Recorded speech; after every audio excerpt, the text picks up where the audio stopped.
The book of Ecclesiastes is a story of King Solomon's life when he wasn't walking with the Lord.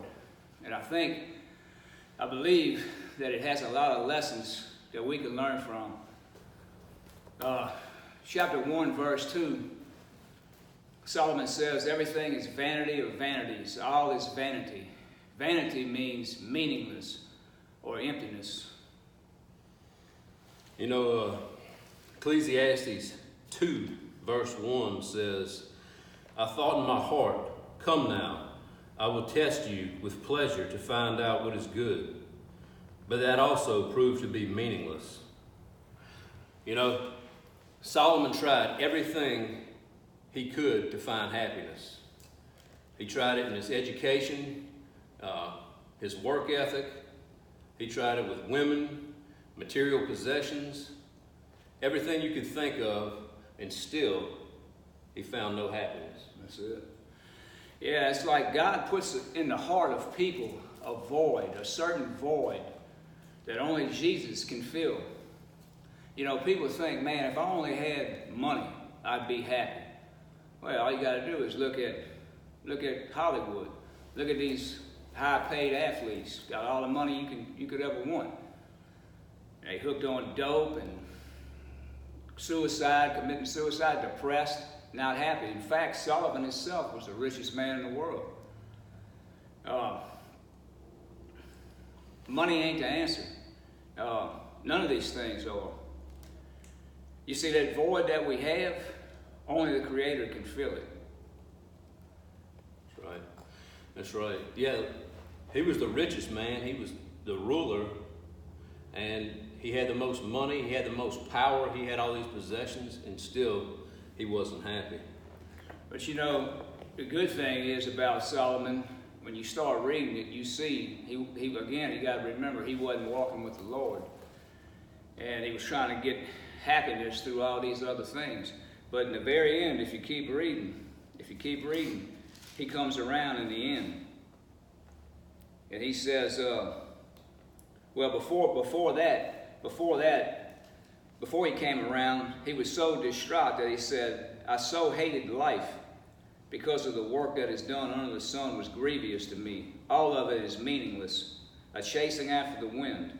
I hated all the things I had toiled for under the sun because I must leave them to one who comes after me. Well, you know, with all these things, he was frustrated because his life was empty. His life was empty, man. But like I was saying earlier, the thing is, luckily, if you keep reading through, you see that Solomon, he found out what the bottom line of it all was.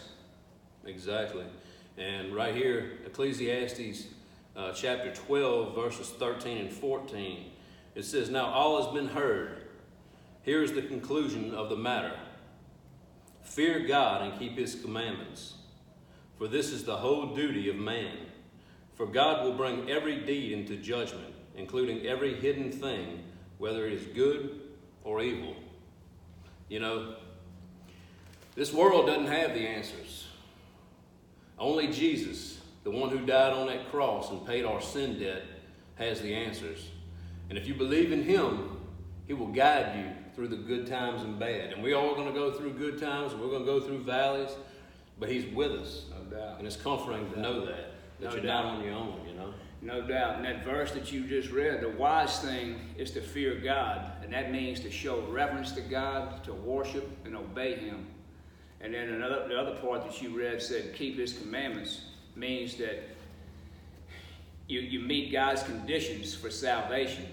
And his conditions for salvation, believe on the Lord Jesus Christ, and thou shalt be saved. And with that said, I think about Matthew 16:26. You know, Jesus himself said, what good is it for a man to gain the whole world and lose his soul? It's exactly what this book's talking about. You know, everything that the world has to offer, it doesn't matter in the long haul. Yeah, you can either set your mind on worldly things or set your mind on heavenly things. That's it. You know, a lot of people trying to climb that corporate ladder and achieve this and achieve that, but really in the grand scheme of things, it means nothing. right. You know, our preacher years ago had a message on this exact thing, and he said something that, I don't know, it just hit me. So I wrote it down in my Bible, and when I opened up this book, it was right there. It's a simple statement. It says, live for significance, not success. There it is. This is truth. We'll see you on the next video.